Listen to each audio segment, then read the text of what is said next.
Dr. Freitas, I think just so Mr. Tanaka can want to do the seal of biliteracy, if we move that up on the agenda so you can touch on that and do your brief presentation on that. Yeah. And then we can get into the rest of the board matters. Okay. Juanito, you want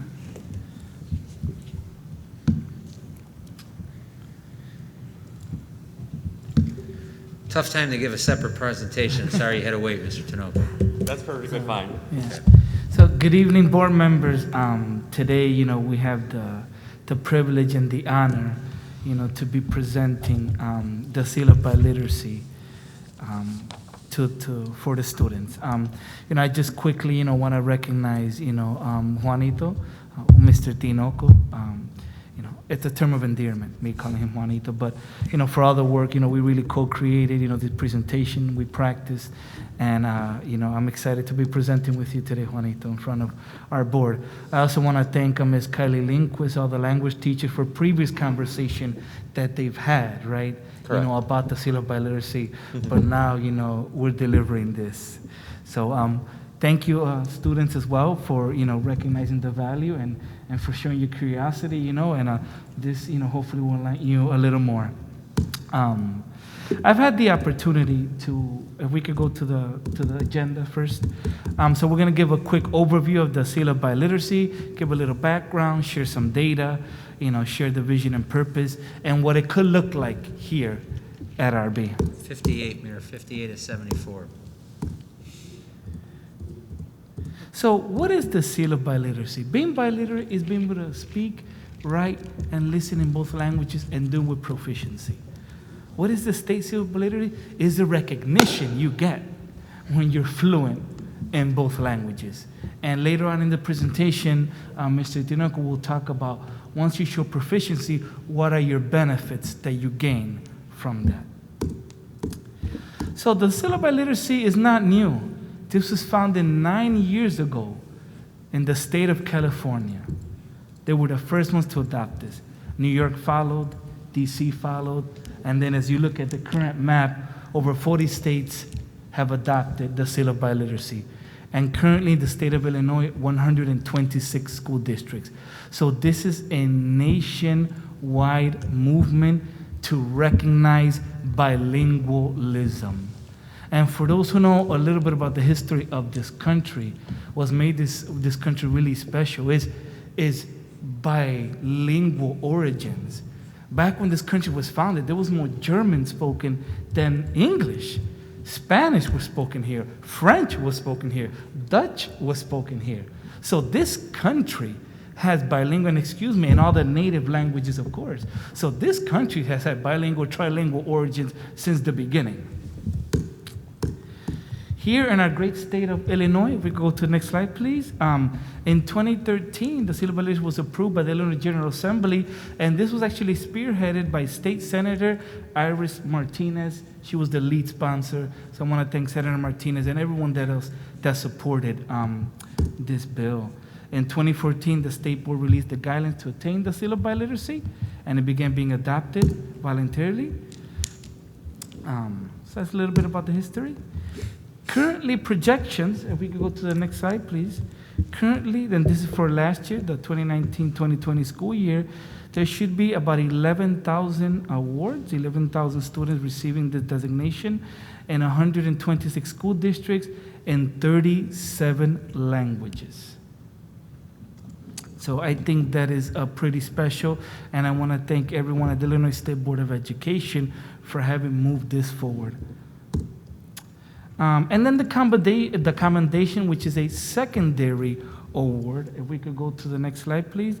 They were predicted to have 6,358 awardees, adopted by 98 school districts in 24 languages. The seal of biliteracy gets you college credit. The commendation gets you designation. And Juanito will speak a little bit about what benefits that can have. Mr. Tinoco, the floor is yours. All right. Thank you, Dr. Freitas. And I think just pretty much, I'm just going to touch a little bit quickly on when it comes to the seal of biliteracy.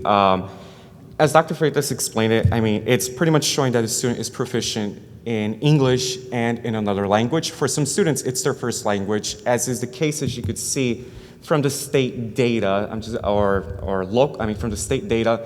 most of the students, of course, it's Spanish. But how do we get there? How do we get the students to get the seal of biliteracy? The seal is like, all right, full college credit recognition, advancement. Commendation, it's more of like, okay, we see that you are proficient. You know, we're going to grant you perhaps maybe advanced status instead of doing, for example, 2 years, which is what a lot of colleges and universities require students once they start their undergraduate degree. Instead of doing 2 years, maybe they just do 1 year, for example, and they have much more opportunities to be able to pursue at the undergraduate level. But to kind of provide you real quickly with some local data right here, in terms of here for RB, so for the 2020 and 2021 academic school year, these are the students that are eligible for the seal of biliteracy. So we currently have 2 senior students that are in AP German language. So in order for you to be able to reach that milestone, as it states, which I will get to in just in a couple of slides later, in order for students to reach this milestone, they should have at least done something to the equivalent of 4 to 6 years of a language. We have schools that start taking a language since the middle school level. We also have students who start taking a language classes, which is why we highly encourage students to start taking a language class since freshman year. Or we have, in the case of some of our Spanish-speaking population students, or we have them coming in already knowing the language. So we have 6 senior students who are in either Honors French 4 as seniors, or they are taking AP French language. And we currently have 129 senior students either in Honors Spanish 4 or in AP Spanish language. I put an asterisk right there because we already have 15 students. Those are those are seniors who are known as heritage speakers. Those are students who grew up speaking the language at home, and they are in a more accelerated track. So they actually have the opportunity to come out with dual, we should say, AP college level courses. They do a course in language and a course in literature. And then I put right there that some of these numbers are subject to change, of course, because we sometimes may have a student who may not have taken a language class at RB because they were perhaps in intervention courses such as extended reading, which did not permit it, for example, for them to take it their freshman year or perhaps even their sophomore year, which I'll touch upon that in later. So just real quickly, the seal of, the vision and purpose of the seal of biliteracy is to provide that opportunity for all students to be able to participate in this since freshman year. They will have access and the opportunity to participate in this. It's a program that is committed, of course, to high standards, rigorous curriculum, and effective instruction. So it's going to go beyond the basics to ensure that all students, are critical thinkers, effective communicators, and of course, responsible global citizens. Let me see what we get. So now, at a glance. So obviously, a little bit of more data. The languages programs that we offer here at RB are, of course, Spanish. We also have Spanish for heritage speakers, French and German. Approximately, we have 968 students enrolled taking a language, which is approximately 60% of the RB population is taking a language. But aside from that, we also have some RB students who know another language, that they speak from home. So as you can see right here, we have Arabic, Croatian, Serbian, Russian, Polish. So there are going to be even opportunities for some of those students to even come out as trilingual as well. So like if they know how to read, write, listen, and speak in their in their home language, they'll be able to come out with even recognition, in knowing how to speak Polish, Russian, or even Czech, as you could see right here. So now, how do you get there? So I think the key piece right here is how do you get there? So you have to show proficiency first, not only in the second language, but you also have to show proficiency in English as well. And as you could see right here, there are various venues. So the first one is you have to meet the benchmark of 480 on the SAT ERW, which is what the College Board recommends. So you have to have a 480. You can also, the other venue is we have a lot of students that have taken the AP English language exam. So if they got a 5, that can also count as them demonstrating that proficiency in English. We also have for our population of students who are identified as ELL or bilingual education students, they have to pass the access test with a 4.8 or better composite score. Now, to demonstrate proficiency in the other language, so we have the students, once they get to the AP Language and Culture exam, so they have to score a 4 or a 5. The other venue, of course, is passing the Apple exam, which with a composite score of I5. What does that I5? It means showing a proficiency of intermediate high, which I will get to in just a moment. And how do you get there? Of course, it requires students pretty much starting either from freshman year or the middle school in 7th or 8th grade taking a language class. And that requires them, of course, continuing and taking a language class throughout their 4 years here at RB.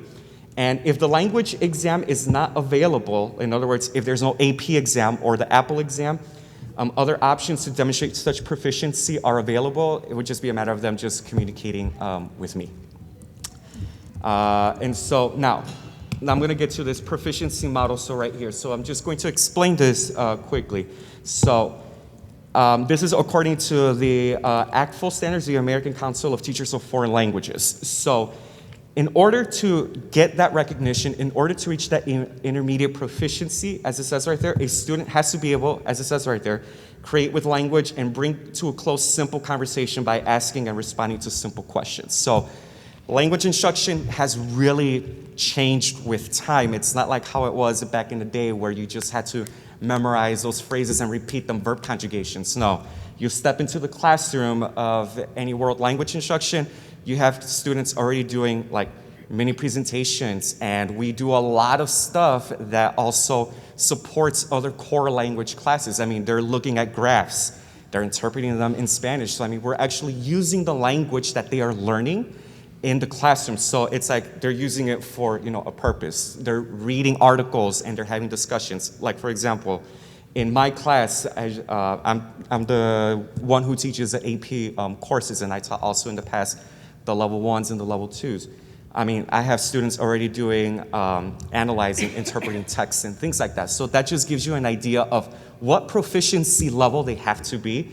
And that pretty much starts since the freshman level. And we have many of their students. I'm just going to single out Lily. I have her in my class, in my AP. She perhaps started since the middle school, since 7th and 8th grade. But in order to reach that, as it says right there, they need to have taken 4 to 6 years of a language. And just to kind of put like a what-if situation, last year, using the statistics, we had 64 students take the AP language exam. Out of the 64 students, 62 students passed with a 3 or better. Only 2 students passed with did not pass. So the average score was a 4. So in other words, 96.8% of those students, if we had the Seal of Biliteracy program, they would have walked out of RB with a recognition. 26.5% would receive that commendation, whereas 70.3% of those would walk out with the full seal, meaning they would already walk out with college recognition, and that recognition is also attached to their transcript as well. So that is also like where their recognition is at, but also as well it's attached to their diploma. But that right there, and as you could see, our goal is to get the students to pass the AP exam or pass the Apple exam. And I also added a little highlight right there. There are studies also that show that it helps out with the SAT and ACT scores as well. And so the benefits now, exploring college credit and benefits. So right there, by law, Illinois public universities will accept the state seal of biliteracy. So as equivalent to have taken 2 years of a foreign language coursework. Many universities also waive any foreign language requirements or grant college credit. And in terms of employment, students can also use it and be like, hey, I'm proficient, I'm able to read, write, listen, and speak in the language as well. I'm able to actually have like a conversation with somebody. I'm able to, you know, write up an essay, for example, things like that. So it's actually something that they could use even for future employment as well.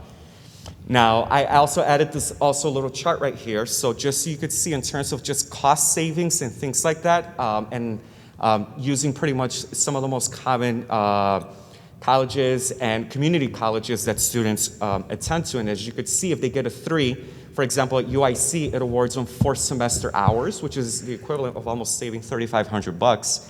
If they get a 4 or a 5, that's 4 to 8 semester hours, so we're talking here close to $6,000 already. So that really gives you an idea of just how it pretty much is. Triton, I know that we have many students that go to Triton. We have students that also could save up money as well. And let me see what else. And so what's next? In order to adopt this, of course, it's going to be placed in the curriculum guide for the 2020-2021 school year. The ISB requires us to put it in our curriculum guide. It also to let parents inform them about the Seal of Biliteracy as well, and put it in our RBHS World Language website, and then also offer a virtual information session, that will be given to parents during the first 2 weeks of October as well. So especially for those incoming freshman parents, inform them about the benefits of pretty much taking the language and, really seeing the benefits in committing to a 4-year, to pretty much 4 years of a language.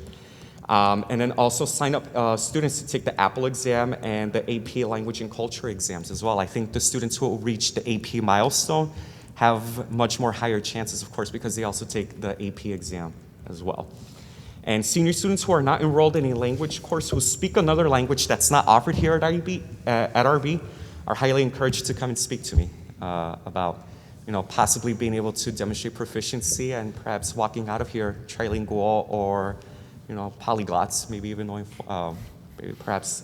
knowing other languages as well. Dr. Freitas, you have this listed as a first read. Correct? So after the board asks their questions and stuff, I think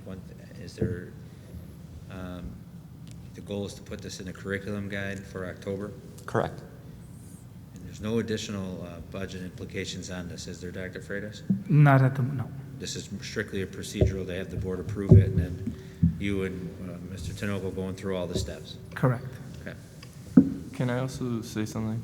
Go ahead, Mike, of course. So both my parents are immigrants, and I learned English and Polish at home.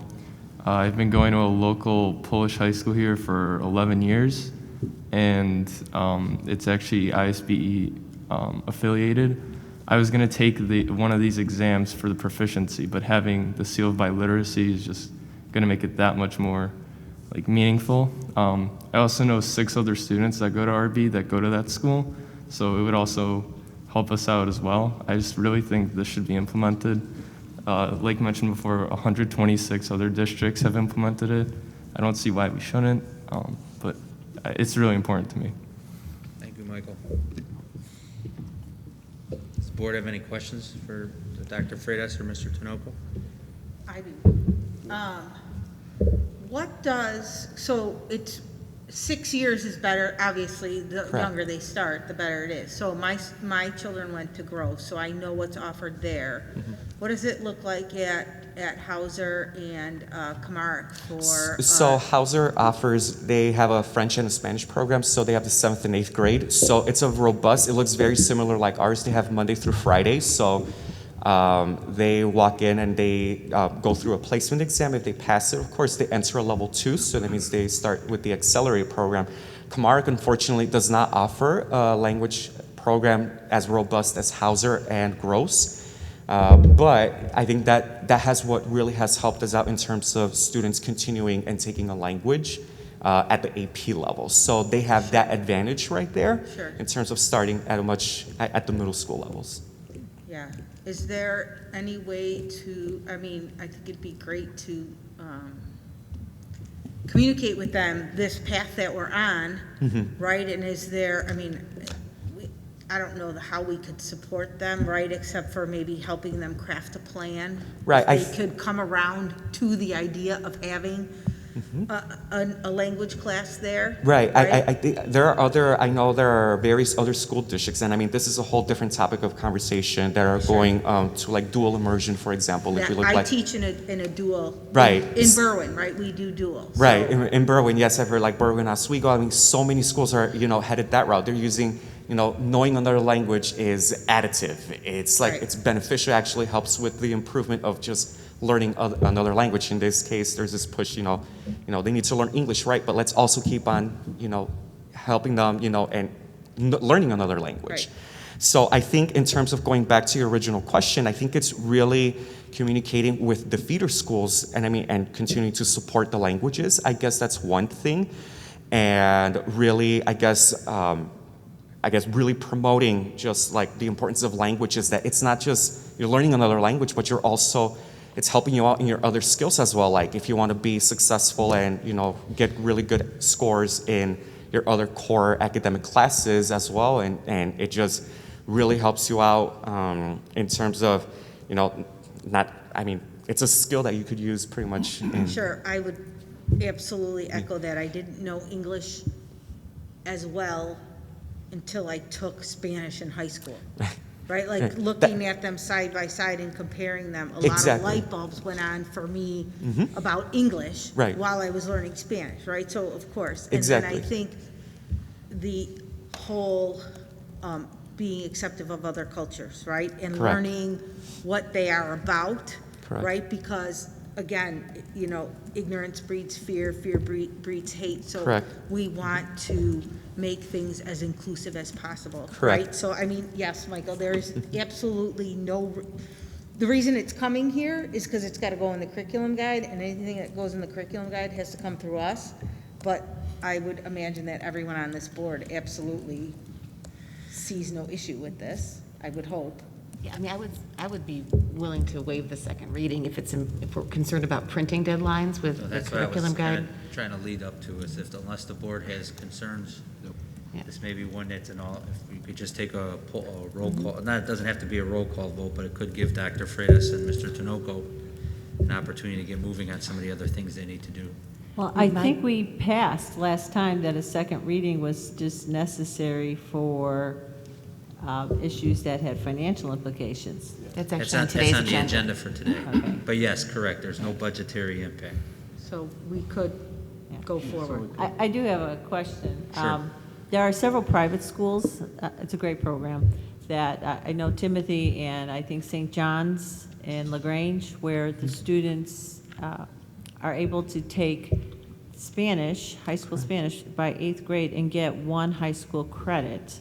So hopefully this opens up an articulation with our feeder schools where maybe they even walk over here and are, integrated into our language program. Right, and I think this is really going to help, I guess, connect even more when it comes to the articulation with the feeder schools, especially.